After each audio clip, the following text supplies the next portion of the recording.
Hello, everybody, and welcome to episode 101 of Simply Football Podcast. I am your co host, Peter, today, joined by my co host, Patrick What's good? and Zach. Yo, boa tarde. It's good to be back. Bom estar de volta. I'm looking forward to a good episode. Have you been practicing your Portuguese? Is that it? Hardly, maybe a little. You felt like you were trying to show off a little. Still rudimentary. You can work on it. You can work on it. So we got a sadder show, I guess, because Portugal are out. I mean, it is what it is. I can't be too bothered with this. It was something that we saw coming. But anyway, Portugal lost out to Uruguay in the round of 16. They lost 2-1 thanks to two really good Cavani goals. I mean, those were brilliant. But let's get into the lineup, and then we'll talk about the game.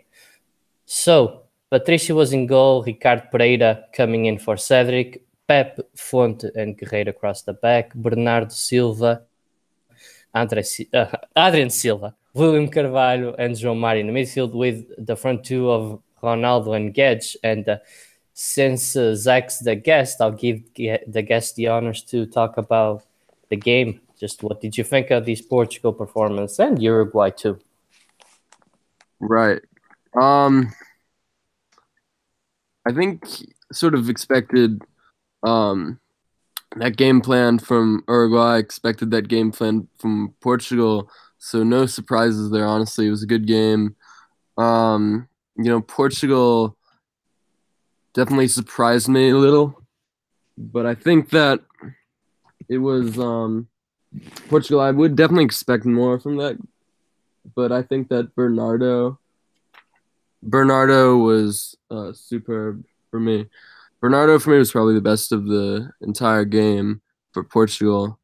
I think Uruguay really impressed me, though. I mean, they've had a great World Cup so far. Only conceded one goal, which was, of course, to Pepe in probably his final performance. Who knows? We'll see.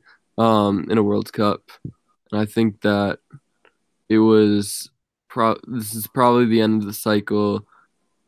Maybe the end of the cycle for Santos. I heard talk that they are thinking about getting rid of him and replacing him with Rui Jorge, if I'm not mistaken.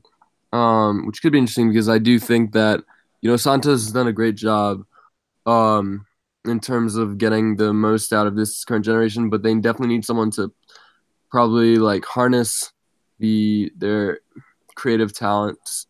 But yeah, I mean it's disappointing for Portugal, but Uruguay were much better this tournament. And I mean I went to actually to Luzhniki Stadium to see Portugal take on Morocco. I got to see them live, and I got to say Portugal did not impress me at all.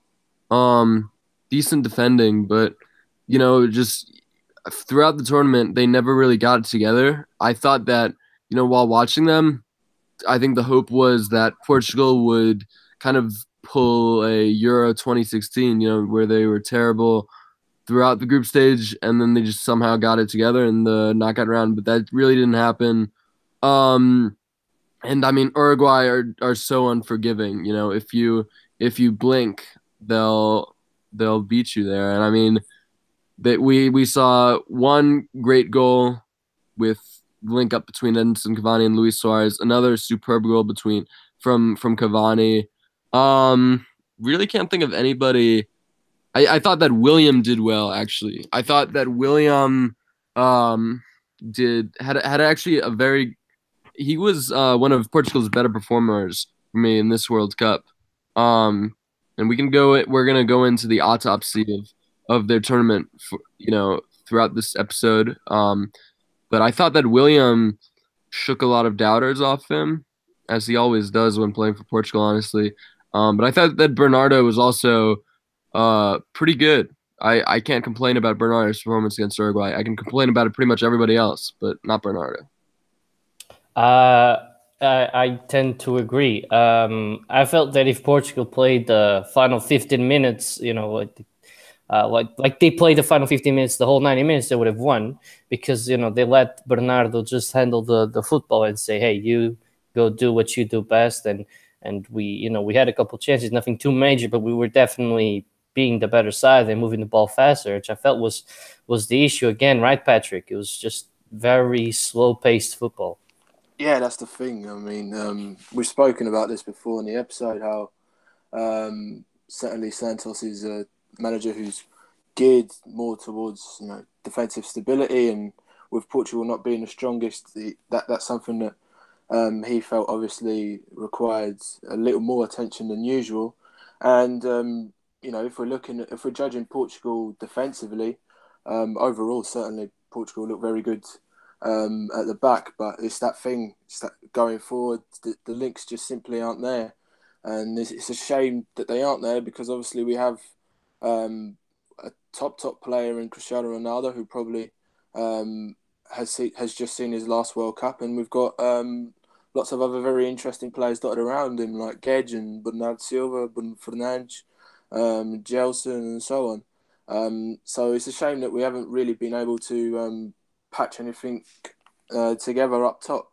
And when you come up against a team like Uruguay, you certainly need to have something about you going into the final third because defensively they're probably in a similar way to Portugal. They're very organised, but certainly defensively, I think they're the team in the tournament that sets the bar.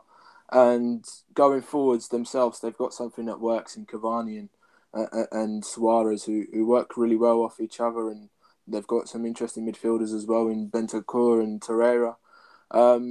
So, in a way, we came up against a team that really Portugal's game plan under Santos should be like.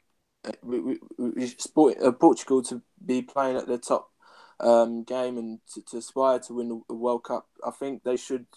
Their model should be something a lot closer to what Uruguay's is, but unfortunately, obviously, going forwards, there's just that little bit missing, and you can't afford to be caught lacking up top when you come up against a team that's as organised and well structured like Uruguay's, and that's unfortunately why I think Portugal bombed out. Yeah, something that I think was understated, and I'm glad Yogo actually brought it up because he's in the live chat, and he was talking about how Manuel Fernandes gets brought on in this game, and I'm just thinking to myself, you're giving him literally like 10 minutes in the World Cup when Portugal are down. Yet in other games where he could have and should have been used, like against Morocco, for example, or Iran, he wasn't even given a chance. So I also don't understand this idea that he had that, all right, let's not give Manuel Fernandes any minutes, and now that we're losing and we need a goal, let's bring him onto the midfield. Like, I don't understand that. Like I would have liked to see more of him. I don't understand throwing him out there, like sort of like what he did with Andre Silva too. Just like he just threw these guys into the game when the team was losing, and they had basically no minutes with the team. Yeah, it comes back to that thing where we look at the attack, and I just don't think Fernandes ever really had a clear idea about how to affect games, and he never really settled on a player. For example, in pre-season we saw good bits from João Mario and Bruno Fernandes, and coming into the tournament he came straight out with Bruno Fernandes, and that was quickly stopped over for João Mario, and the same again between Gedge and André Silva. And obviously, as you say, it's very strange that Manuel Fernandes doesn't get used, and all of a sudden he's seen as the solution with 10 minutes to go to save Portugal from elimination, essentially. So to me, I just think I don't think he ever really found the solutions up top, and right up until the very last minute, by bringing on Manuel Fernandes, he was still searching for his plan Bs and Cs. That's the only explanation I have for that happening. Yeah, and can we talk underwhelming João Mario was this World Cup too? Um, yeah, he was underwhelming, but again, it's one of those things. I'd put players like João Mario and Gonçalo Guedes and André Silva and even Bernardo Silva for a few of the early games. That they're all under the same blanket, which is I just don't think the system up top really worked. And even Cristiano Ronaldo had a few moments in many of the games where he ghosted a bit. It's very difficult, and Portugal weren't as fluid as they could be. And João Mario is a player who likes to operate a lot through the middle, coming in off the wings. I think personally he was just too stuck out on the wings, and we had that problem as well in Euro 2016 with not just João Mario but André Gomes as well. And these are central players, and if things aren't working in the final third, then you've got to start sticking to what actually works and what actually what the players prefer. And that's for me that was bringing João Mario into a more central role. And if you need a winger, then play a winger like Gedge or Gelson. So it's just one of those things. A lot of attacking players underperform for me, and I think it's no coincidence. Zach, you want to weigh in on this João Mario situation and what Patrick was just saying about the system too, not helping the more forward players?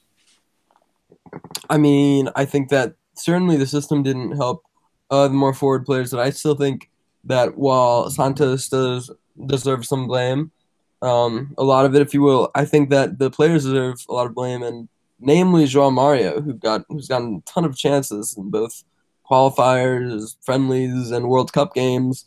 And for me, he was really poor. I gotta say, in pretty much every game.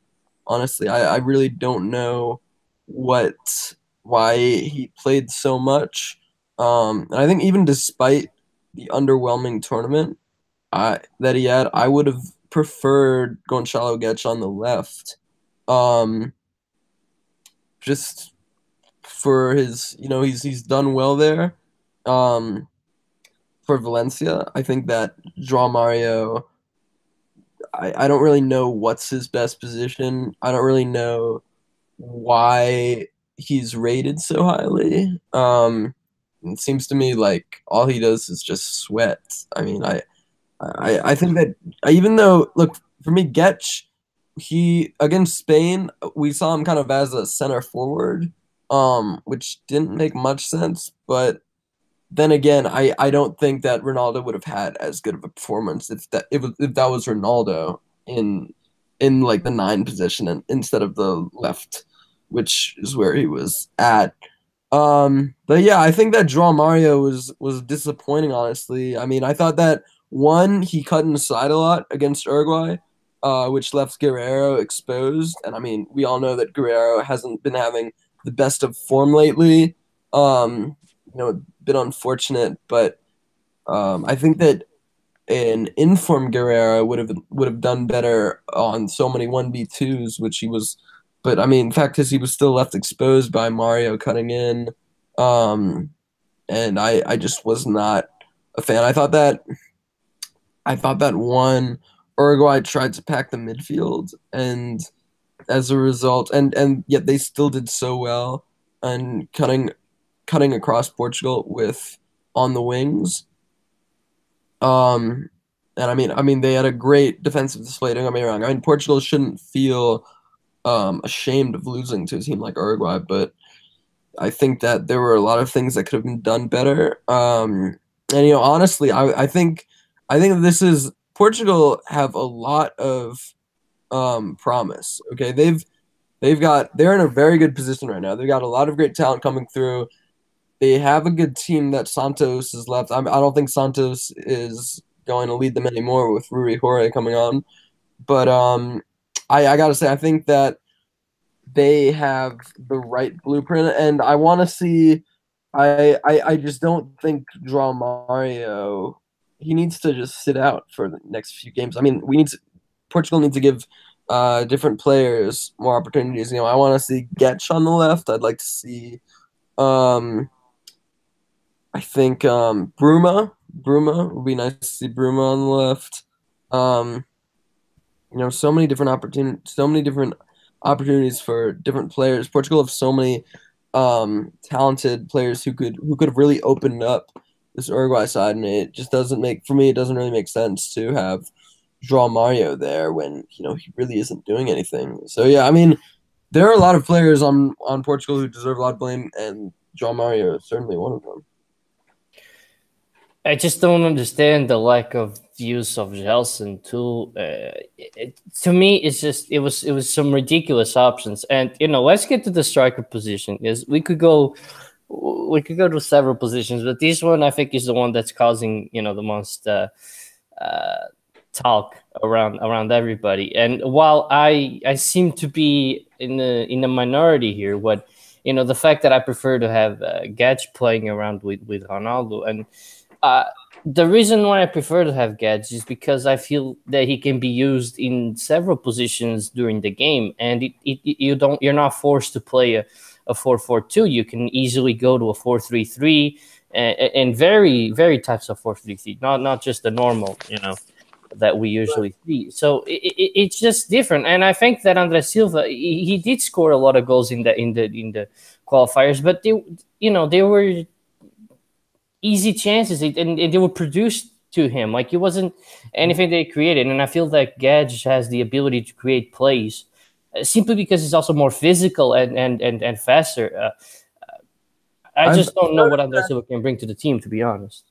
I've noticed that Benfica fans love to trash Andre Silva and praise Gage. And I just don't like Andre Silva at all. The Porto fans love to do the same.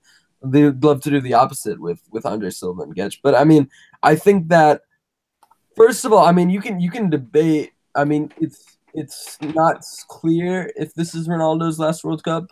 I certainly think that Andre Silva is the best center forward Portugal have right now.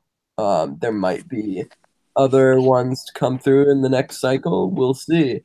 But I think, especially if Ronaldo decides to step down, I mean, you definitely need a center forward.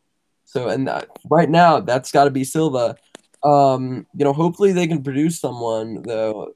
But honestly, I think for me, Gage, he's so talented, but he stunk up the pitch this tournament. Okay, he was. I mean, it was his first major tournament, and I know. I don't even know if he played during the qualifiers. No, I don't know why you're so harsh on Silva, but you're letting Gage get away with this. Because Andre Silva had I don't know if he wasn't in the Euros, but he was all the way through the qualifiers. He played 99% of the games. Yeah. Okay. Well, this is still his first World Cup, so I mean, and look, I mean, I think there are a lot of different players that Portugal needs to test out to see if they're good. I mean, they've got so much talent. It's hard to underestimate just how much talent this Portugal side have. But I don't think any player besides maybe Patricio right now should be a guaranteed starter. And that includes Gage, even with this promise. I think that let me tell you something. I think that this game may have signified the end of Cedric, though. Thank God.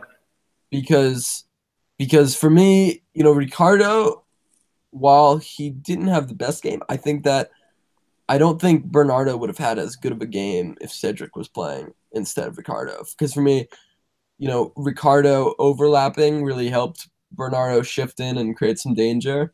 And I think that honestly, we're talking about guaranteed starters. Bernardo is Portugal's is as close to a guaranteed start as you can get when talking about Portugal. And I mean, I gotta say, I think that the introduction of Adrian Silva was a bad move, even though I think he's typically William's best partner. But for me, he hurt Portugal in that he took away space from Bernardo to roam, and I think that Adrian was just a bit disappointing. Kind of packed Portugal in the middle too much. I thought that just watching the game, too many players. They had a lot of spacing issues. Too many players were too close to each other. And yeah, I mean, I think when you've got João Cancelo, Diogo Dalot, Nelson Semedo, Ricardo Pereira, I don't think there's a single country who can boast that kind of right back depth in the world. And I mean it. Um, I think it's clear that Cedric was Santos' favorite, and he did admirably. But I think this may signify the end of Cedric. I mean, look, we knew Uruguay were going to be defensive and let Portugal try to have possession and try to open them up, and so I know that Ricardo wasn't the issue. He was a good move, but I think that for me that is the end of Cedric for a while. Because I think that just Ricardo, Zello, Semedo, and Cancelo. Come on. Yeah, it makes it difficult. And Patrick, I mean, your thoughts on what Zach just said? I'm not sure it's the end of Cedric because I'm looking at the options. I think that they're all very good. All the players are very good, and certain ones are better at this than others. And I still think Cedric, if we're talking defensively, he's certainly up there. Attacking wise, obviously, he's not as good as Ricardo, who's originally a winger, and Cancelo as well. You can say he's probably more of a winger than a right back, and Nelson Semedo follows that. Dollar, we'll see what happens with him, how he grows up at Man United and whatnot. But I think Cedric's certainly decent defensively, more so than most. So I think he still has that going for him. It just depends on the manager. If it's Fernando Santos, I certainly see him sticking by Cedric going into the qualifiers, and then we'll see what happens there. But for a new manager, it's also an interesting option. But yeah, generally, I still think it's very competitive. And I think if another manager comes in, we could probably see a little bit more from Cedric because, for Southampton, he is someone who also does get involved a bit more than he does for Portugal. So he is a decent option, and yeah, it's very competitive though. So you never know. It just depends on the preference, and should depend on form as well a little bit. I know Fernando Sanchez likes to place trust over form. More often than not, but we'll see what the moment is like. Can I give you a hot take? In my opinion, at least in my opinion, I think Cedric is about the same level of player as Andre Almeida is. No way. I think Cedric offers as much as he does, and defensively they're both apart. I just think that Cedric gains because he's more on him because he's a lot younger. No, I don't see in Cedric, like I'm watching Cedric play and I'm thinking. I'm stop you right there. That is BS. You need to cool with your sporting hate. Look, Cedric. It doesn't have to do with sporting hate. I like Cedric. I just don't think he's good enough right now for the national team. Like I don't think that Andre Almeida is. I felt like both players brought to Portugal the same thing that Andre Almeida brought to Benfica. So that's why I made the comparison. I feel like both of them have very similar skill sets, and I don't think neither of them are good enough for Portugal. That was the point.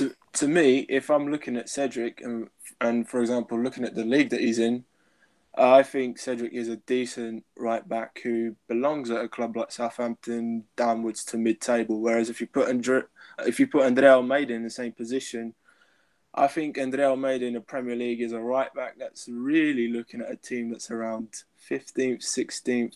And fighting for relegation. He's that kind of player. I just think Cedric's much better. I'm not saying that Cedric isn't better. I think they're pretty much about the same level.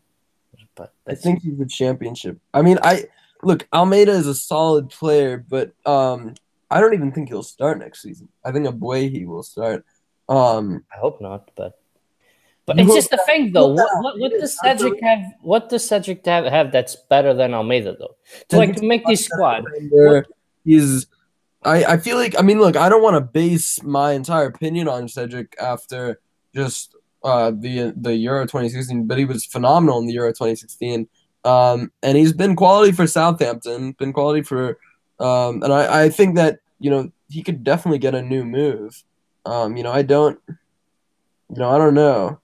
I mean, look, Almeida is like he's barely good enough for for Benfica. He's not good enough to be a starter. You know that. So why Yeah, would but it so was why just are the you fact saying that no, because this year, uh, and I still don't think he's good enough to stop at Benfica. Don't get this wrong. But I felt like this year was actually one of his best years. He contributed also, with a couple of assists and actually a goal or two. And it just leaves me wondering, this guy was actually one of Benfica's most consistent players throughout the year. and they Shouldn't were he have gotten a look? bad. That's So my that's that's my point. I don't. It's just who did we call up, by the way? For fullbacks, was it just Ricardo? Oh no, we called Mario Rui. Right, forgot about that. But And he's a left back, right? they have a left back crisis. But look, I mean, I think Almeida. I mean, there's a reason. I'm not trying to scapegoat Almeida, but look, I No, mean, no, not at all. I know. come on. I'm pretty sure if Cedric was starting right back, I mean, I think that Benfica would have had a much better chance at the title. Not, and I mean, I just think that Cedric, while I agree that his time has come, he's still a quality option to have. Don't get me wrong. And I mean, like I said, I don't think that any player, and besides maybe Bernardo, who's just like a cut above the rest, I don't think any player should have, and of course Ronaldo should have a guaranteed spot.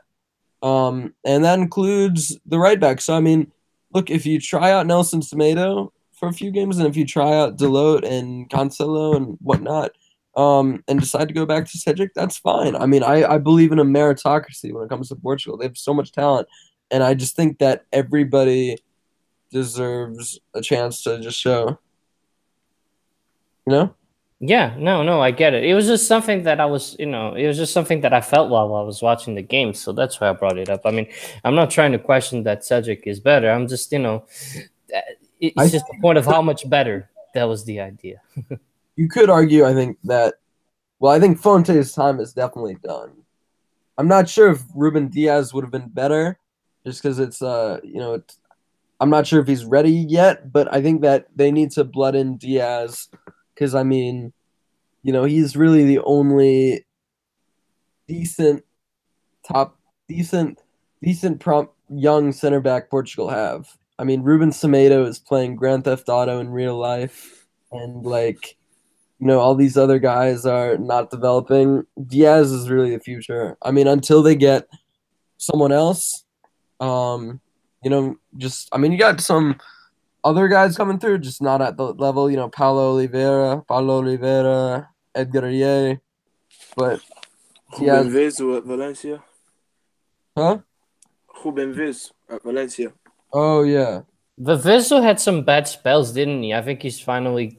Ruben Vesha. But he's having Oh he yeah, had a yeah, decent season just gone for Valencia. He played a lot of right back as well. I agree. Mm. I personally think he's more ready than Ruben Dias for the thing. But I'd agree with Santos going in with Fonte. As you say, defensively, Portugal were all right, considering all the fears that they had going into the tournament, having lost, was it 3-0 to Holland, and they blew a silly result away to Egypt when warming up and all that. So considering all that had happened, and we obviously know Fonte is on a downward spiral now, playing in the Chinese league, and we knew that Guerreiro wasn't going to come into the World Cup on top form. That there were some serious problems there at the back. Considering all that, I think Portugal did quite well at the World Cup. So I'm not sure whether bringing in someone like Ruben Dias, who's a bit unfamiliar with the territory, would have helped Portugal more in this instance. But going into the future, obviously there's a centre back crisis. Ruben Dias is one of the names. We just have to see how he develops. He's obviously a decent player who he likes. He relishes that sort of challenge at the back. So he's not someone to go hiding. So he could be an interesting and welcome addition. But he's still a player that has a lot of gears to go through, and I'm always wary about defenders impressing in the Portuguese league, because sometimes I feel like the way the Portuguese game is played, like for example Benfica, every other week they go up against a team that's very retreated and teams that offer very little complications when going down at the other end. So it can be quite easy for like defenders to look better than they do. And Yeah, but there's that's also always the worry. Yeah, but there's also the opposite of that is when people were questioning how good Lindelof is, and yes, I know he has to be good at Manchester, but everybody was questioning him, and because he's playing in the Portuguese league, blah blah blah blah blah, and then he goes up against Lewandowski, and let's face it, he was neutralized by Benfica, and he was Lindelof's man to mark, and it's not easy to mark a world class player like Lewandowski. So you kind of have to pay attention to European performances too when you're looking at a Portuguese league player. There's some players that they don't fool you. You know their quality. You can look at like the likes of Garay, for example. Like everybody knows that he's a top center back. So obviously I do agree with you there, Patrick. But we also gotta look how they do in the European side because that's the sample of better football that we have. But on that, if we're comparing Ruben Dias with Garay and Lindelof. For It's just example, an idea. if we're comparing those three, obviously Ruben Dias is a long way off. Obviously, but Lindelof and Garay and Garay and Lindelof have, I wouldn't say they've hit the heights that they promised when they made their big move into Europe yeah, I mean, so, Garay went to Zenit. I mean, so yeah, and then he jumped into Valencia, but I think that that Santos messed up by taking off Getch for Silva. What? Okay, we'll get there. I'm just adding to your point though. How? Just because I know I was trashing you for your Getch propaganda, but I mean I agree with you there. Are you thinking about that? Okay. No, I think that's one of the reasons you can critique Santos. There's a lot to critique, to be honest, though. And I mean, he's done. He's done out there. I mean, it's Rui Jorge's time, and I'm excited to see how he does. I'll actually get to that in a second because there's something that I want to talk about there. But Patrick, we were talking about the center backs, right? What were you saying? I lost my train of thought. I was done with it. I made my point. Okay, all right, good. So then we can actually talk about something else that I was thinking about while thinking about the future of Portugal and the need of a center forward, and how I actually think that if we bring up Luis Jorge from the under-21s to the A squad, that we don't actually need a center forward like an actual striker, because I believe the way that he plays the Portugal side is that a lot of mobility and a lot of switching around the positions in between the games. Sometimes we'd see the wingers, beat the strikers a lot often. So I think that actually, if we do end up, I think Fernando Sanchez to go. I don't think there's a question, in that. I mean, he won us the Euro, yeah, but I mean, we can't outlook all these terrible performances. We can't turn the blind eye for that. So if we do go with Jorge, do you guys think that it's like that we would actually be a more dangerous side for the fact that we'd be extremely unpredictable, up front, with not actually having set positions, because that's the way that the under-21s play, with a lot of switching around between them. Well, at the under-21s, obviously, when he had Bernardo Silva was the man who started at centre forward, wasn't he? So as sort of a false nine role, and it did wonders for Portugal. I think that campaign it drove them all the way to the final. It's kind of how I wanted Portugal to play here at the World Cup. Obviously, I never expected it, but it would have been nice to have like someone like Ronaldo who can sniff a goal anyway, but have him just in the middle, and then you got Gedge on one side, but now Silva coming in. You got Bruno Fernandes in the middle, and the options. And I think the project is there for Rui Jorge to really take on, but. Sometimes it's good to have a fixed striker. It's that thing. I think André Silva is certainly firmly in Portugal's plans going forward. I don't think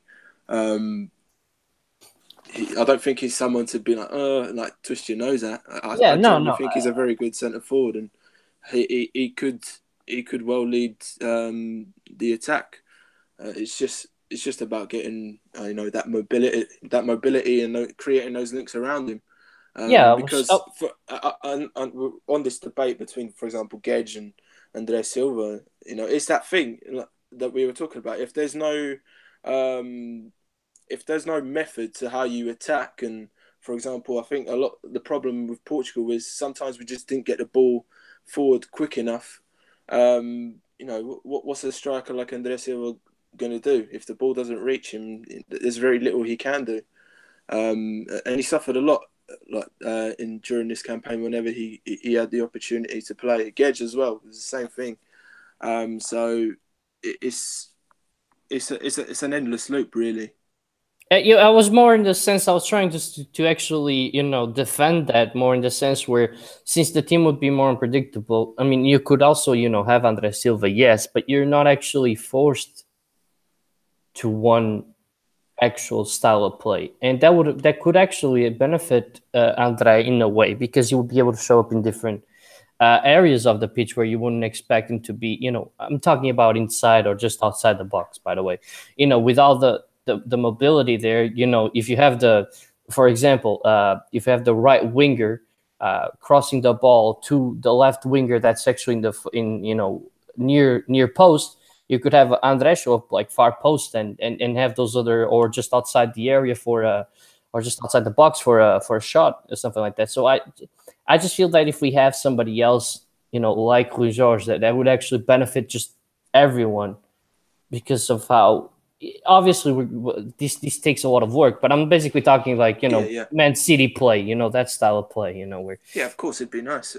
But as you say, I'll bang on about it a lot, but in fairness to Fernando Santos, it is quite hard to really polish your attacking game up, and I think we've seen a lot of teams in the World Cup struggle with it. I think off the top of my head, the only teams that have really, really polished their style of play over the years, we had Chile with Sampaoli, who were very good, and obviously Spain were very good because they got that Barcelona DNA in them, and other very technical players that play elsewhere in La Liga or around Europe. So, the teams that play really good football and that we can compare to like club football, at international level, they are quite rare. So it is quite hard to produce that system when you only have your squad essentially for say 2 weeks every month or so. So from that end, I can kind of see why Fernando Santos, being a defensive manager anyway, would have thought, you know what, let me just make sure that, let me just make sure the structure of the team's all right, and then hope Ronaldo and whatnot can do something. If by bringing someone like Rui Jorge in, obviously the ideas would start flowing, and it would be nice for Portugal to go in that direction. I don't think Fernando Santos will go though. Me personally, I think having won the Euros, I think they're going to give him another go and see what happens in 2020. And should he flop there, I think that's when things will turn nasty for him. But yeah, certainly the way forward is a progressive manager, a manager with attacking ideas, because essentially Portugal is a team. If we're to name the most exciting prospects in the Portuguese game, they're all playmakers and wingers. So certainly a manager who's forward thinking in the way that he presents his project, his ideas footballistically. I think someone like Rui Jorge would be the man. Maybe even Jorge Jesus. Let's see. No, JJ would be interesting, but the that's like his ultimate job, isn't it? The appeal for Rui Jorge though is that he's worked with, I would say, 99% of those guys. So even going back to a system they already know, it would be easier to maybe establish what we're talking about. So that's, that would be an interesting. Yeah, but I would like to see JJ manage Portugal, to be honest, eventually, because I think he's definitely, the best attacking coach we have. So if he decides to go attacking, like he used to a couple of years back, then I think we definitely have a shot of winning every single title. But just because of the quality of, because it's undeniable, the quality. I don't know. I would probably rank it Portugal. Looking up to the future, at least top 5 in Europe. When it comes talent wise, I don't think there's a lot of nations better than us. Maybe you can make a case for like France, Germany, England, Spain. Brazil. I'm talking Europe, Zach. Oh, okay. Yeah, I think Germany have maybe less talent than Portugal. They're they're up there. I think yeah, France definitely. Spain. Um, I don't know about Italy. I don't know how Italy's doing, to be honest. I wouldn't say Italy. yeah, They that's have interesting players, of course, but they do. Portugal, I don't know. I mean, interesting, really. Just I think Portugal are they've got so many good full right backs. They've got a lot of interesting wingers too, and um yeah, it's going to be interesting. Really, I would love to see Neves and William together, though. I think that those two together would be great. I agree. That would be nice. Maybe, and Bruno Fernandes up top, maybe. Uh, American dream. It's just the midfield stacked, the fullback position stacked, the wingers are stacked. Honestly, we can make it work with half decent center backs and a decent forward because of everything else that we have in the team. We're just a good manager away from being something special. I think that's just what I believe in. Um, But moving on now, let's see the Confederations Cup. Let's not talk about the Confederations Cup. That was not really a good competition either. But anyway, so is this the chapter closed on Portugal, or is there anything else that you guys would like to say? About the whole World Cup that we did. Is there anything else we should bring up, or did we? yeah. I think we pretty much covered everything, to be honest. So let's just get into the just give our predictions for the quarterfinals and then who's going to make the final of the World Cup. Obviously, a competition that you know I'd say most of these teams could win it, so that's definitely going to be a little bit difficult to predict. But anyway, let's start with the first game here. That's on Friday. Uruguay, France. Who takes this one? I think Uruguay might frustrate France and sneak through. I was thinking about the same too. So I don't know. Do I give the edge to Uruguay? If Cavani plays, I'll give him the edge. Yeah, we'll see. We'll see. It'd be a Yeah, big miss if he's not there. I think France, but I hope I'm wrong.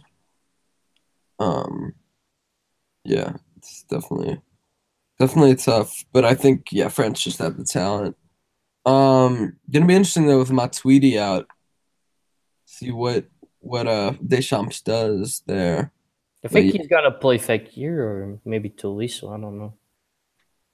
possibly Tolisso. Yeah, yeah, I think Tolisso. But yeah, I think Uruguay. I would love to see Uruguay win. Don't get me wrong. But I think France just have more tools personally. I think at this point, I think Brazil will win it all though. Ugh. Please no.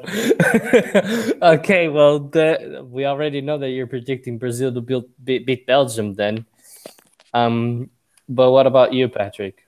I've predicted Brazil to win all the way as well, so I'm expecting them to beat Belgium. Screw you guys. I hate you all. Um, Man, I really hope Belgium sneak through, but I think Brazil's gonna win, unfortunately. Sweden, England, though. I've got to go with England for that one.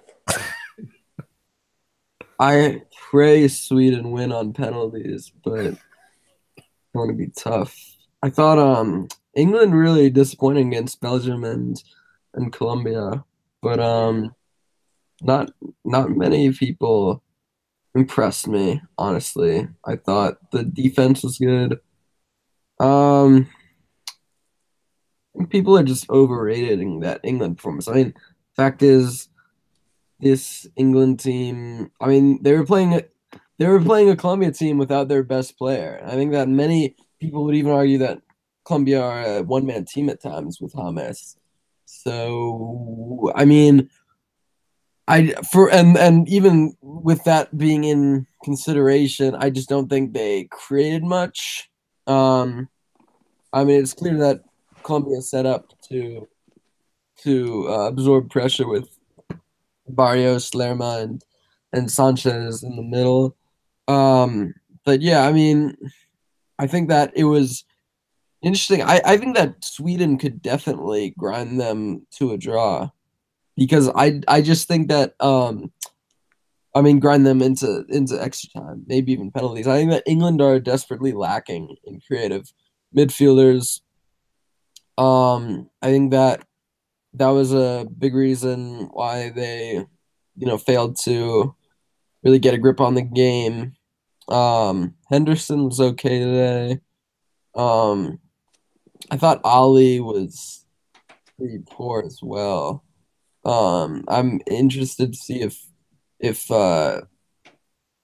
Southgate drops him against Sweden. Thought I personally thought Kane was England's best player today, though. Did very well.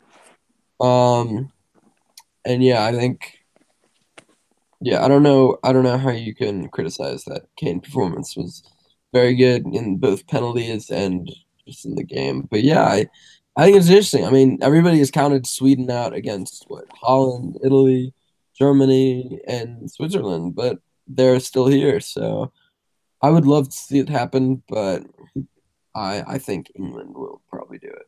Yeah. Not to understate England, but we can also not forget how atrocious they were in the final 30 minutes of that Colombia game, plus the extra time, which was mostly all Colombia, and a very poor Colombian side, in my opinion. I thought they were definitely not at the level of a round of 16 World Cup, but they made England sweat it out and had a chance to go through had Baca freaking scored his penalty, the idiot. So I'm going to give the edge to Sweden because it's just something about England and, not being able to finish. What worries me about England is, for example, they got themselves into a nice habit, which I like to see my teams playing, is playing the ball on the feet and playing it out from the back. But I think there's moments, for example, when Henderson uh, gets on the ball and guys like Ali and Lingard, that to me they just seem over preoccupied with making that run, and they almost join Kane and Sterling in the attack. So it sort of limits the options for Henderson a bit, and I think that's where England's like falling into creating their own problems essentially, and plays just stalling for them. I think that's my key worry for that side. Um, but you never know. I think against Sweden are very solid defensively, but they should have the tools to get a win there. I'd think against a side like Croatia, however, if they meet in the semi-finals, I think that's where the problems will begin to appear for England. And today, I think conceding so late, I think that really played on their head. So, there's a lot to be said. There's a lot to be proven still about England mentally. We all know they're the youngest team in the tournament, and we all know the pressures back home. I think England came into this World Cup with no pressure, but all of a sudden, Spain bomb out, Germany aren't in it, and a few other teams have slipped out like Argentina and Portugal. Suddenly, you're on the right side of the tournament tree, and all that pressure comes flooding back. It'll be interesting to see how England manage it now and going into the tournament. But I think they'll beat Sweden. I'm not sure about semi-final and onwards though. Yeah, that brings us to our last game of the quarterfinals, and my dark horse pick to win the World Cup. I don't care what y'all saying. I'm still going with them. Russia, Croatia. What do you guys think? Who's going to win this one? Croatia. Croatia, yeah. Yeah, Patrick. Yeah, I've got to go for Croatia as well. Interesting to see Russia come this far, but I think Croatia definitely have far too much quality for Russia. But you never know. It's been a tournament of surprises. It could be another one. Yeah, I mean, I'm telling you, if the winner, like to me, I'm picking the winner to come out of that draw. So I just don't know. I just feel like Russia have something about them that if they make it through, they're playing in their home. They're playing at home. Their side isn't terrible. If they keep grinding out results, you could kind of see a Portugal 2016 type of cup from Russia. So, but I'm picking Croatia to win, and I'm picking Croatia to win the whole thing, just because they've been decided that, to me, at the moment, would deserve to win the competition. If I had to pick one team based on performance, they'd be the ones. So I'm going with them. And if they keep on playing well, excluding this last game that they had, which was really poor, but besides that one against Denmark, if they continue to play the type of football they were playing, then I peg them to win the whole thing. All right. With that out of the way too, let's just get into just a little bit of Portuguese league news. Obviously, again, more Sporting talk. I'm sorry, Patrick. I know last week you said, "Oh, I hope we don't talk about Sporting this week," but it looks like it's impossible. But it's not entirely terrible. I mean, it's a little bit, but it could be worse. And that's to say that Peseiro is now Sporting's newest manager. So, what are your thoughts on the appointment? Well, obviously, I'm not particularly elated by the news because I personally feel a manager like Peseiro has outgrown, well, not outgrown, the opposite of outgrown a role at a club like Sporting. I don't think he's quite good enough, and in the chaos that Sporting finds itself in, he's hardly that kind of manager that I think can stop the boat from rocking. So yeah, I really enjoyed his time at Sporting when he represented us, but that was 2005 and we're now in 2015. Football has changed quite a bit, and his failed spells at Braga and Guimarães in the last a year or so, it's not really exciting. Not to mention up with that Sporting again. he took that Lopetegui side, and although yes, they weren't great, he made it even worse. So yeah, so it's that kind of thing. But I think Sporting are thinking short term anyway. I'm not sure. For as much as they say, let's go for the title and all that, everything's still okay. I think it's clear to see that from a preparation perspective, we're starting behind Porto and Benfica as an organisation, and depending on the outcome of the elections in September, we'll see if Peseiro stays or not. My guess would be he's not, and whoever's president will come with his project, his idea, and hire someone in. So maybe from that perspective, Peseiro won't be too difficult to discard in that sense. So, don't you find it weird though, or stupid, that Sporting gave him a 2-year contract though, instead of just a 1 season, maybe with an option to a second one?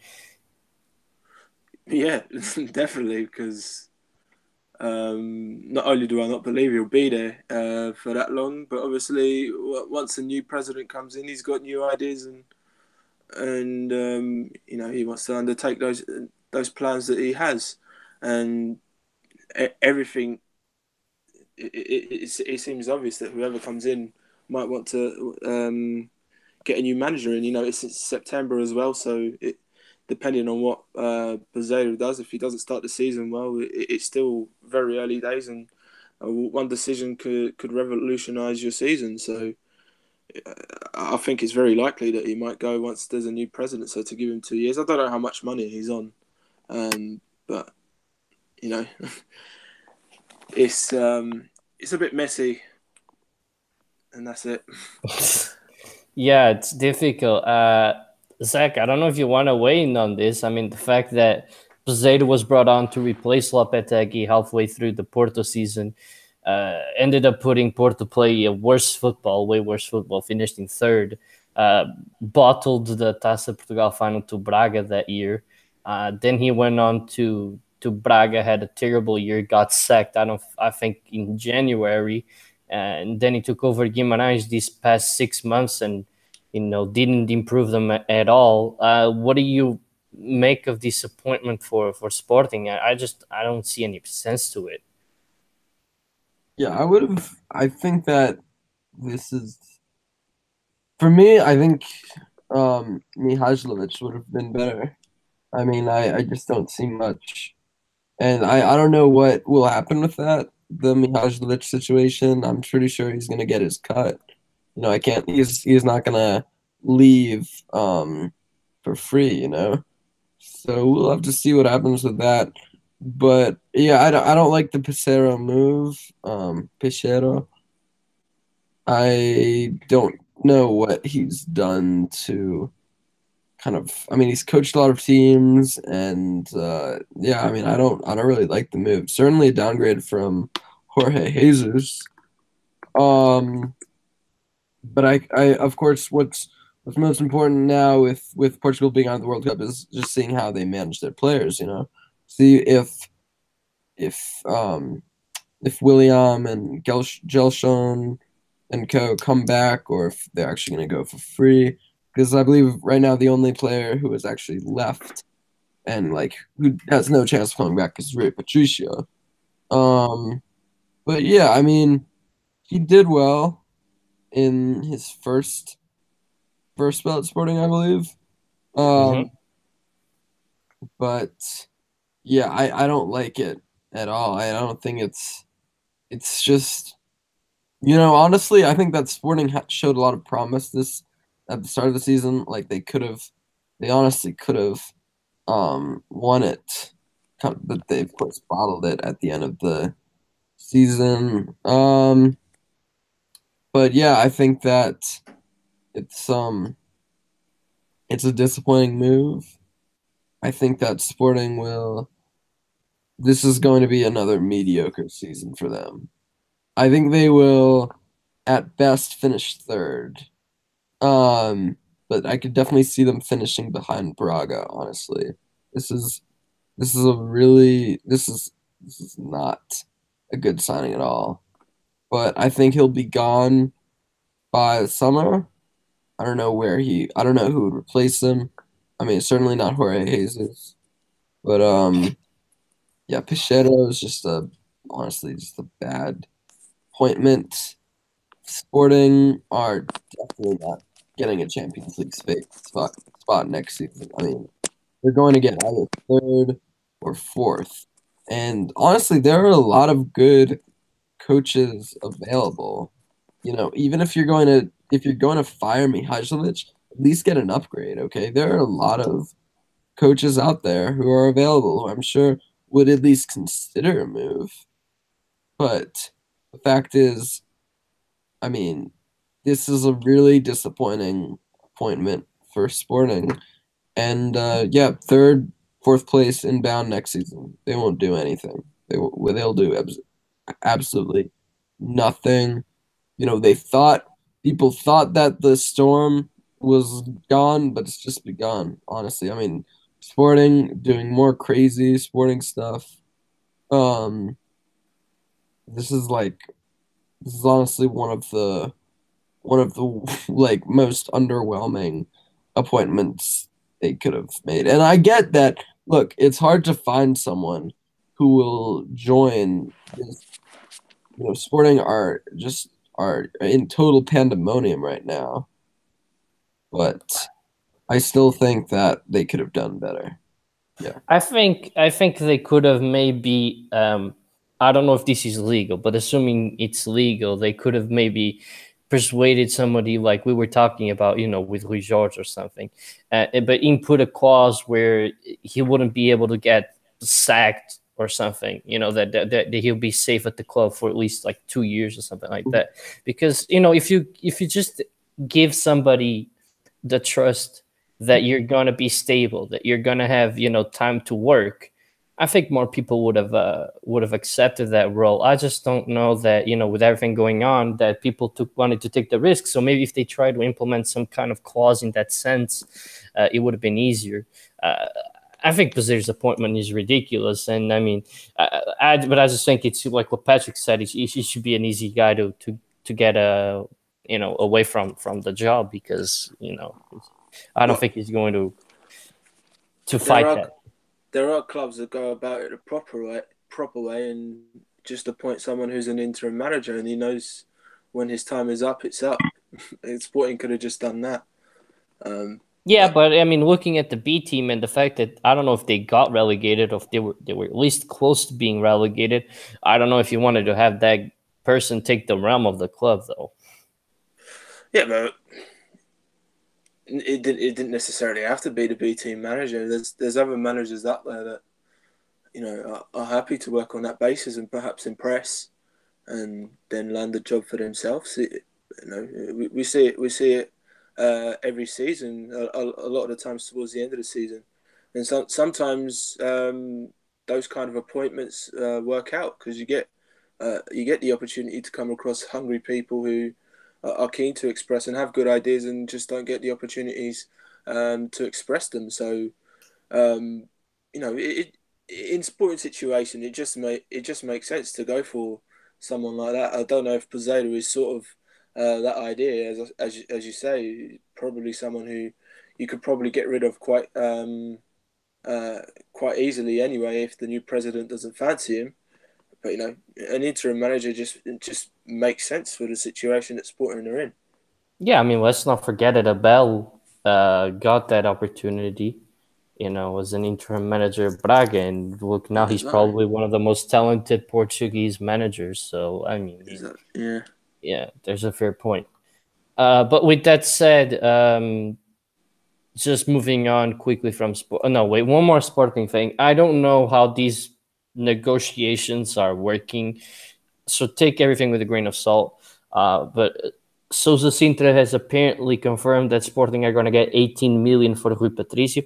I don't know how that's possible since he rescinded his contract and signed for free with Wolves. I don't know if Wolves is just going to say, hey, here, have 18 million euros for your trouble. I don't know. But apparently they're getting some kind of money with him. But I do believe that none of the players are coming back simply because I believe that the relationship with the fans is never going to be normal. It's always going to be a bit toxic. So I could see Sporting get some money. Definitely nowhere near their value though, and I don't see anybody returning. But with that said, I just want to give out a quick Benfica news and then just talk about the future of the podcast for a little bit. But anyway, Benfica also signed Alpha Semedo. He was with Benfica before he got signed by Moreirense, and we bought him back after a very decent year. Interesting signing. Apparently, he's valued highly by Rui Vitória, so we just gotta wait and see what he does. Though preseason is gonna be interesting. But with that said, I think we're probably gonna be off for about 2 weeks and then come back around the beginning to the middle of the friendlies. When things start hitting up in the preseason, I think that's when we'll be coming back to talk a lot more about Portuguese football and obviously Benfica, Porto, and Sporting, because I believe Porto also signed a player from Portimonense, didn't they? Everton. Yeah, and they're close to landing Mbemba from Newcastle. Weren't they also supposedly close to signing Juan Jesus or Juan Jesus? I don't even know how to say his name. Brazilian. I saw some tweets. I think it was from earlier this month where he was like bashing TAP airline for losing his bag. So it looks like he's already been to Portugal. Let's see. But yeah, he wasn't happy they lost his bags. So shout out to him. It would be an interesting signing, but we'll see. There's a lot. Yeah, for there's Portuguese, a lot. yeah. There's a lot. That's a lot that's going to happen. Oh, by the way, probably starting next week or the week after that, we're going to start with the Friday segments, and that's about it when it comes to the future of the podcast. Just keep an eye out on the Twitter page at Simply Football, Futebol, as you say it in Portuguese or how you write it in Portuguese. You can find Zach at Zcalcio and at BTL Vid, right, Zach? Yep. And you can find Patrick at ps_Ribeiro, and you can find me at Peter1678. I want to thank Patrick for coming on. It's obviously fun to have you. Yeah, I'm with you. You are. And Zach, for being a guest. It was really nice having you again. Yeah, it was great to be on. Hopefully, I'll be on next time when we're discussing Ronaldo's move to Juventus.